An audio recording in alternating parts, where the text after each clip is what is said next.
Et salut tout le monde, aujourd'hui on se retrouve pour l'épisode numéro 10, le langage. Et il s'agit peut-être de l'épisode le plus long, ou peut-être pas, puisqu'il y a également la science qui était très long. Donc ce sera probablement le deuxième plus long. Allez, c'est parti.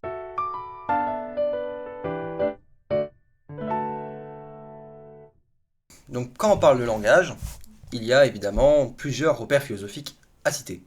Nous avons d'abord tout ce qui est intuitif, discursif. Intuitif, c'est ce qui révèle d'une forme de connaissance directe et immédiate au moyen d'un sentiment, alors que ce qui est discursif révèle plutôt d'une connaissance indirecte et immédiate, c'est-à-dire par intermédiaire, qui passe par un raisonnement, du coup c'est des intermédiaires, ou un discours argumentatif. Le discours argumentatif, c'est le logos en grec. On a également persuader, convaincre, qui est en fait persuader, c'est emporter l'adhésion de son interlocuteur avec son imagination et sa sensibilité, ses émotions, alors que convaincre, c'est plutôt avec la raison. Socrate, lui, va convaincre, alors que les sophistes, on verra ce que c'est dans le chapitre, vont persuader. Donc, quand on parle de langage, évidemment, il y a la définition du langage qui va tomber. Le langage a deux significations. Tout d'abord, c'est la faculté innée qui permet d'émettre des sons, mais aussi qui permet de faire des discours. C'est un pouvoir parce qu'il nous permet d'apprendre et de décrypter des signes, mais aussi une faculté parce qu'elle permet de dire et de parler. Alors, à travers un système de mots ou de grammaire. La langue, elle, c'est un système particulier, une des grammaires et des sonorités singulières qui constituent la langue ou la culture de autour de nous, quoi. La langue est inclue dans le langage, et donc le langage est supérieur à la langue. On a également la parole, qui est la faculté de communication. La communication, tant qu'à faire, qui est un échange d'informations entre plusieurs êtres vivants. Indicible, qui est ce qu'on ne peut pas dire, d'où son nom en fait, indicible, on ne peut pas dire. On parle ici de la capacité et non de la permission. En fait, c'est pas qu'on n'a pas le droit de le dire, c'est qu'on ne peut pas le dire. Un exemple de quelque chose qui est indicible. Le mot finesse. Finesse n'existe pas dans d'autres langues. Les Anglais, justement, ils utilisent finesse, comme ça, avec l'accent, mais ils n'ont pas le mot finesse. Ensuite, parler, c'est dire quelque chose qui ne comporte pas d'information. Seuls les humains sont capables de parler. Par contre, dire, c'est ce qui comporte du coup des informations. Quand on dit quelque chose, le chien peut dire quelque chose. Mais par contre, il ne peut pas parler.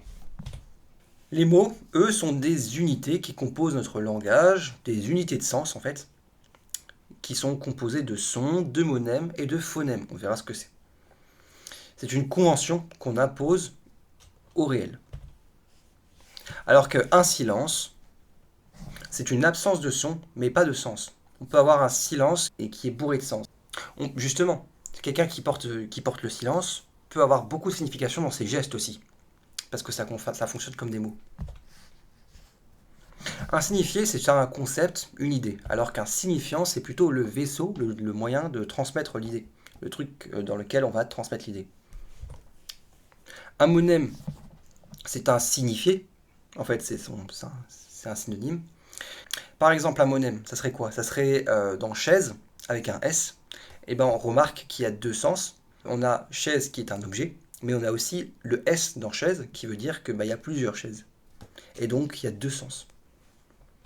Un phonème, lui, est un signifiant. C'est plutôt une unité de son ou d'écriture. Par exemple, une syllabe. Il y a aussi la distinction entre langage animal et langage humain. Donc un langage animal est un langage qui est réactif sur le réel. Il ne décrit pas le réel. En fait, il va juste dire, comme je l'ai dit. Il se limite à la sensation et à la perception. Alors qu'un langage humain, lui, va décrire le réel.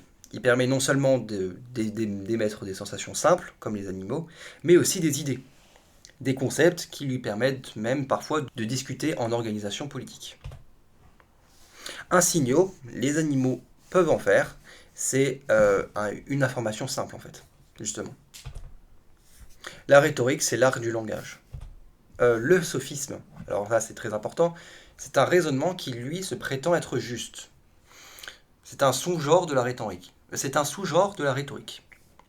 C'est une sorte d'apparence de démonstration, un faux semblant logique. C'est le pire ennemi de la philosophie, puisque le langage ne sert qu'à un intérêt propre. Et donc un sophiste, c'est quelqu'un qui pratique le sophisme, à son propre intérêt.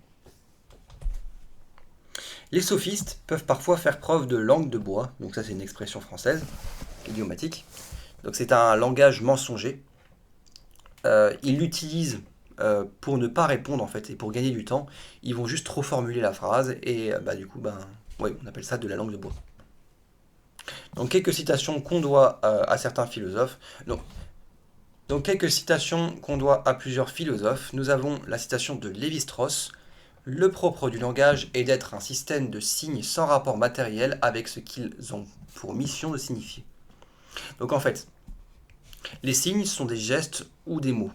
Donc par exemple, le mot chien n'a aucun rapport avec un chien. Mais bon, on a assigné le mot chien, qui n'a du coup pas de sens, à l'animal. Par contre, il peut y avoir des contre-exemples qu'on va écarter pour ce cours. Ce sont les idéogrammes.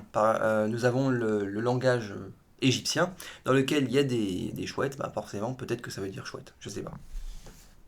Nous avons également la citation de Saussure. Le langage est pour nous la langue, moins la parole. Donc en fait, là, il nous redéfinit ce que c'est que la langue, le langage, etc. Mais on a vu les définitions avant. Puis nous avons la citation de Wittgenstein. Ce qui s'exprime dans le langage, nous ne pouvons l'exprimer par le langage. En fait, ce qu'il y a dans le langage, c'est le sens, le concept ou encore la particularité du réel. Alors que la langue, ce sont les mots, les phrases, les grammaires, etc.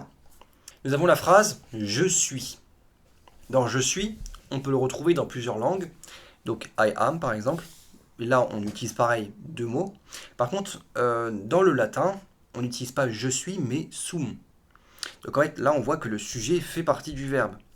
Et alors, ça se voit qu'en fait, on n'a pas la même vision de la langue et de la réalité, en fait. Ensuite, une citation qu'on doit à Montaigne.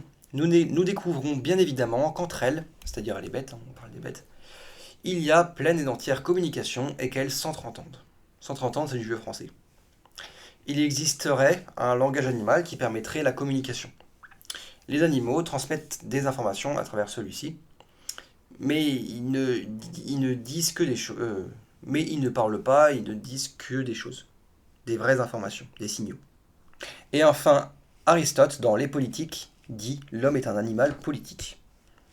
Donc tout comme les autres animaux, il a utilisé le langage pour se placer dans une hiérarchie. Mais contrairement aux autres, le langage humain est plus raffiné et plus élevé, avec des concepts, des idées et des organisations sociales. Maintenant, quelques références philosophiques.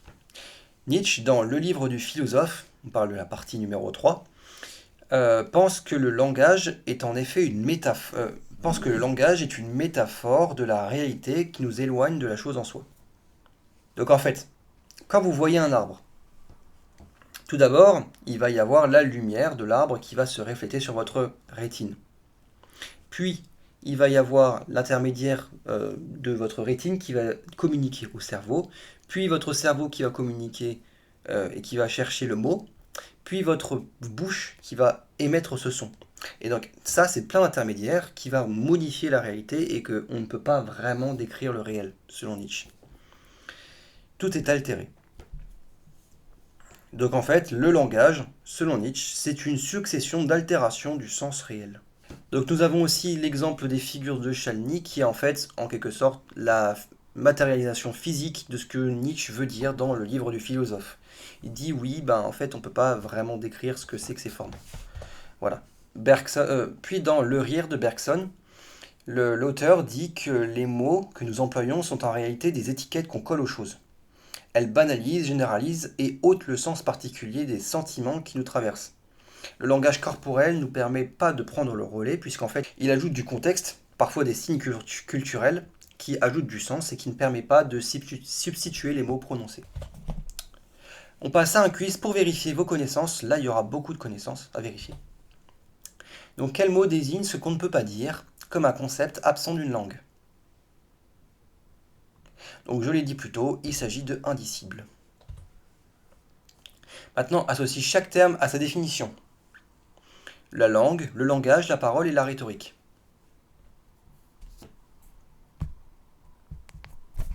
Donc, la parole est une faculté de communication. Le langage, c'est la faculté innée de produire et de comprendre des choses.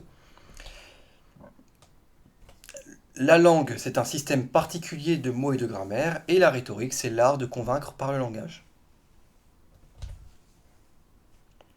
Quel philosophe a dit: le propre du langage est d'être un système de signes sans rapport matériel avec ce qu'ils ont pour mission de signifier? Je vous laisse faire pause, et il s'agissait de Lévi-Strauss. Quelle affirmation est vraie? Le langage animal est réactif et limité à des signaux de plaisir ou de danger. Le langage humain est uniquement instinctif. Le langage humain permet de décrire des concepts abstraits, et les animaux peuvent parler pour ne rien dire. Bon, normalement, c'est assez évident. J'étais sympa. Donc il s'agissait des deux premières réponses, mais en soi, les animaux peuvent parler pour ne rien dire. C'est discutable parce qu'il y en a certains, ils peuvent effectivement le faire. Prenons l'exemple d'un perroquet. Le perroquet, il va répéter ce que vous allez dire. Donc si on dit salut, qui est en quelque sorte parler pour ne rien dire, eh ben le perroquet va pouvoir dire salut. Il va juste répéter ce que vous allez dire. Mais en soi, on ne sait pas, c'est une zone grise, on ne sait pas trop. Maintenant, associe chaque philosophe à son idée sur le langage. On a Montaigne, Nietzsche, Wittgenstein et Saussure. Donc là, c'est assez long, je vous laisse faire pause, et voici la correction. Donc Saussure pense que la langue est pour nous le langage moins la parole. Pour Nietzsche, le langage est une métaphore qui nous éloigne du réel.